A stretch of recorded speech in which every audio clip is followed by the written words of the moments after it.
कभी आपको ज्यादा मात्रा वाला कोई इंजेक्शन लगे ना, धड़धड़ा के पूरे शरीर में चुनचुनी होने लगेगा, अब वोमिटिंग आने लगे। अगर लिक्विड फॉर्म में दवा है और उसे पतला बनाना है तो आप क्या मिलाएंगे? अच्छा, अगर टेबलेट फॉर्म में है तो आप जो आपका टेबलेट खाते हैं ना, टेबलेट इतना बड़का जो दवाइयाँ खा रहे हैं वो कंप्लीट दवा नहीं है, कैप्सूल में भर देंगे। कैप्सूल में फायदा ये होता है, सबसे ज्यादा दिक्कत आता है कैंसर के मरीजों को जब दवा चढ़ाई जाती है, उसमें एक खराबी है और वो इतना हार्ड होता है, इतना हार्ड होता है। दवाइयों को संख्या बढ़ाने के लिए, दवाइयों की मात्रा बढ़ाने के लिए या तो उसमें हम जल मिलाएंगे या तो उसमें नमक मिलाएंगे। अगर लिक्विड फॉर्म में है तो उसको बढ़ाने के लिए, उसकी मात्रा क्या करने के लिए, बढ़ाने के लिए क्या मिला लेंगे? जल। अब जैसे मान के चलिए कोई शुद्ध दवा है तो आप कहेंगे कि क्या जरूरत है इसको पानी मिलाने की? पानी मिलाना जरूरी है, वरना शुद्ध दवा अचानक से पहुंचेगा बॉडी में ना, तो उतना दूर का बॉडी संभाल नहीं पाएगा और इतना अचानक मैसेज जाएगा ब्रेन पे कि दिक्कत हो जाएगा। तो डॉक्टर उसको पंचुचुर करने के लिए, उसकी मात्रा बढ़ा के डाइल्यूट करने के लिए उसमें क्या मिलाएगा? आसू जल। अब जब आसू जल से इंजेक्शन लगाएगा ना तो हल्का हल्का पूरी मात्रा डाइल्यूट होके थोड़ी सी तनु की मात्रा में, थोड़ा लिक्विड में जाएगा धीरे धीरे, तो ब्रेन धीरे धीरे एडजस्ट कर लेगा। और अगर वही 1 ml से ज्यादा पानी है धीरे धीरे, तो ब्रेन कहेगा कि फालतू चीज आ रहा है। तो ब्रेन को ये नहीं पता, ब्रेन को एक को चीज पता है कि अंदर आने का एक जगह मुंह से कुछ खैले होगा। वो तो हम लोग ना आविष्कार कर लिए हैं कि इंजेक्शन और नस पंचर मार के इधर से घुसेड़ देते हैं। ब्रेन को लगता है कि अरे तरीका ये कौन चीज का गया, वो ब्रेन पकड़ा जाता है, अरे अरे ये क्या रह गया, ये बोकर तो बोकर, उल्टी कर। तो देखिएगा कभी आपको ज्यादा मात्रा वाला कोई इंजेक्शन लगे ना, धड़धड़ा के पूरे शरीर में चुनचुनी होने लगेगा, अब वोमिटिंग आने लगे, पूरे शरीर में अचानक 1 सेकंड के लिए चुनचुनी होने लगे। और क्या आने लगेगा? वोमिटिंग। क्योंकि ब्रेन को लगता है कि ये कौन ची किया रे, कौन ची खा गया तू, फेंक इसको फेंक। उल्टी करेंगे तो कुछ निकलेगा नहीं। डॉक्टर भी देख लेता है, अगर चकमकाएंगे ना इसे तो कहेगा उल्टी होगा, क्या उल्टी होगा, बाहर जाके बोकरिए, जाइए बाहर बोकरिए जाइए, चाहे को बाल्टी थमा देगा, नहीं तो पूरा शीशा लेदर कर देंगे अस्पताल में एकदम। मुंह खोल के सांस लीजिए जब ये बॉडी रिएक्ट करता है। तो आप बताइए, अगर लिक्विड फॉर्म में दवा है और उसे पतला बनाना है तो आप क्या मिलाएंगे? उदासीन करने के लिए पानी, ऐसा चीज तो नहीं मिला सकते कि उसका नेचर बदल जाए।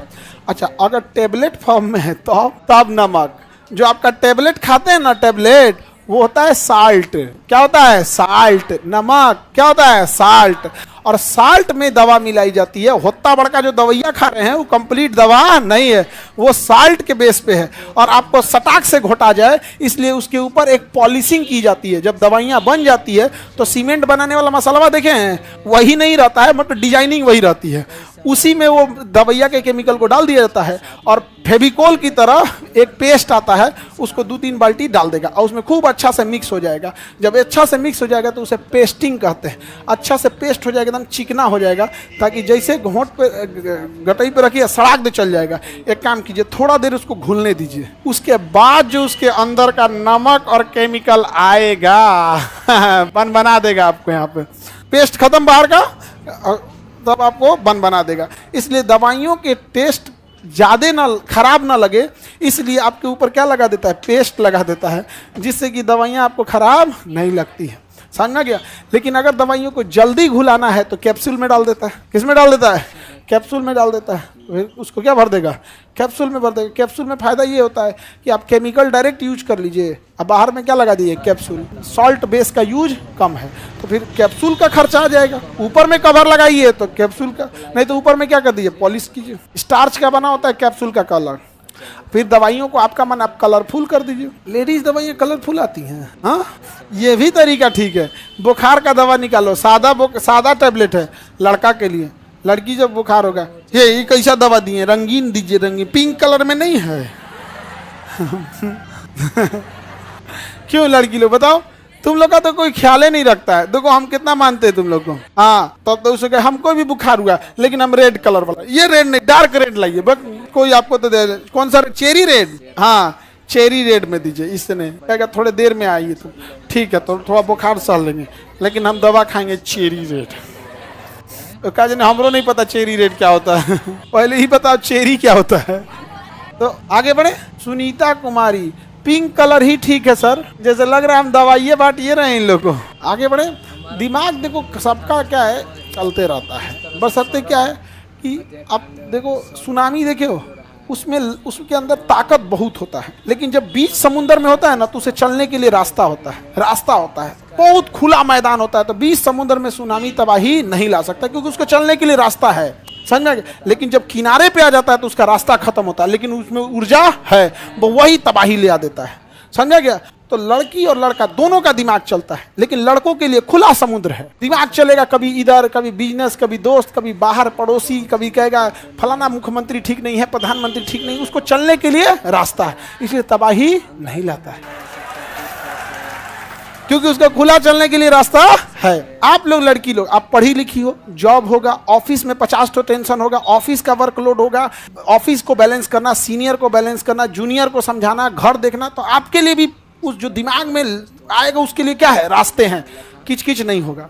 आप ही लोग सोचो, दिमाग तो चल रहा है, उसे तो बंद नहीं कर सकते, आपको बंद कर दिया जाए, ले अब वही सुनामी की लहर किनारे तट पर आ गई है, ले सुनाई, ले आओ तबाही मचाते हैं तुमको, ले आओ, नहीं समझ आ गया, तबाही का शिकार बन जाएगा। पता चला आप घर में बैठल रहेगा, हस्बैंड आएगा ऑफिस से, आते ही आओ दे या तोरे बताते हैं हम फुल चार्ज होके बैठल है, वो बेचारा थकल रहेगा, आई दिन में 2 नींद सूत के फुल चार्ज, आओ आओ आओ तोरा तबाही ले आते हैं। आप लोग ठीक है पढ़ाई वगैरह कर रहे हैं, अपने से सोच के देखो, आप ही लोग को अगर पढ़ाई लिखाई करो कैसा लगेगा अजीब। क्या पूरा टेबलेट, आप पूरा टेबलेट खा जाते हैं, क्या रहता है सॉल्ट पे, और लिक्विड फॉर्म में है तो कौन सा जल, आंसू जल, पानी जो चढ़ाते हैं उसमें 99% क्या रहता है, आंसू जल, 1% दवाई मिलाता है, 1% क्या मिलेगा, दवा। अब तो आप कहेंगे कि दवाइयाँ जब इतनी सा मिला नहीं तो 1 का ही नहीं चढ़ा देते, दिक्कत कर देगा कि नहीं कर देगा, बहुत दिक्कत कर देगा। जितनी हार्ड दवा है उसको उतना ज़्यादा क्या करना पड़ता है, पतला करना पड़ता है। सबसे ज़्यादा दिक्कत आता है कैंसर के मरीजों को जब दवा चढ़ाई जाती है, उनका जो केमिकल आता है कीमोथेरेपी केमिकल, उसमें एक खराबी है कि आप उसे पतला नहीं कर सकते, उसका एक लिमिट है कि हाँ इससे ज़्यादा पतला नहीं कर सकते, और वो इतना हार्ड होता है, इतना हार्ड होता है कि नस में चढ़ाते नसवा जल जाएगा, खत्म हो जाएगा, एकदम नसवे नहीं मिलेगा, एकदम बंद हो जाएगा नस। अब डॉक्टर के सामने इतनी भीषण समस्या कि उस दवा को पतला कर नहीं सकता, और चढ़ाएगा तो नसवे खत्म हो जाएगा।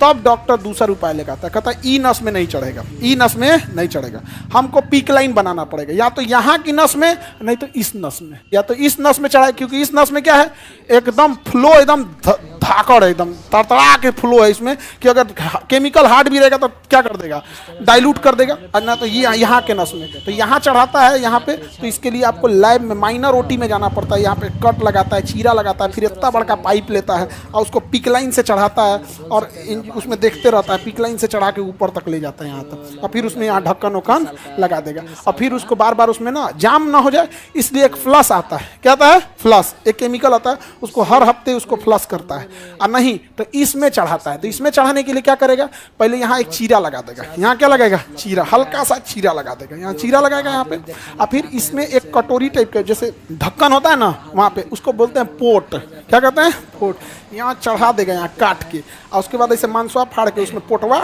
रख देगा, और वहाँ से पाइप को ले आके इसमें ले आके क्या देगा, जोड़ देगा, मोटी नस में क्या कर देगा, जोड़ देगा, और ये जो पोट है जो ढक्कन टाइप का है उसको फिर यहाँ से मांस में ना जैसे चमड़ा के अंदर ऐसे उंगली करके ऐसे जगह बना देगा, उसमें भर के सील देगा।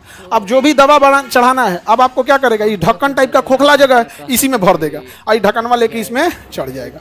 बहुत झमेला होता है, नहीं तो नॉर्मल केमिकल चढ़ा दीजिए किसी को, यहाँ नस जल गया, काम खत्म, फिर अब दूसरे इलाज कराना पड़ेगा उसको, इसको कौन सी हुआ, अरे फोन पे मत बतियाओ जी, आगे बढ़ जाए। आई जो आप लोग को तो नॉर्मल दवाई चढ़ता है तो कोई को चिल्लाने लगता है, IM लगता है तो इंट्रामस्कुलर तंसा में लगे दूर बकलोल कहीं का, तो कहियो तो पोट चढ़ते देख ले। यहाँ पर किडनी वाले लोग के लिए तो डायलिसिस के लिए यहाँ कैनुला लगाता है, वो टेम्पोररी होता है, टेम्पोररी होता है, या पोर्ट लगाता है, टेम्पोररी होता है। जब हथवा काट के फेस्टुला बनाएगा ना तो और खतरनाक होता है, यहाँ से हथवा काटेगा और एगो नस निकालेगा, इधर से आर्टरीज और वेंस, और दोनों नसवा काट के फिर आपस में क्या करेगा, जोड़ेगा, और 3-4 महीना टाइम लगता है फेस्टुला को मेच्योर होने में, और तब वहाँ से फिर फेस्टुला हो जाता है। उसमें कितनों छेदिए कुत्तों करिए कोई फर्क नहीं पड़ता है, तो दिक्कत होता है, बड़ी दिक्कत होता है यहाँ पे। ये सब जो कैनुला वगैरह बनाते हैं सब, ये सब आपको कैसे पता है, ये बकलोल हम थोड़ा विद्यार्थी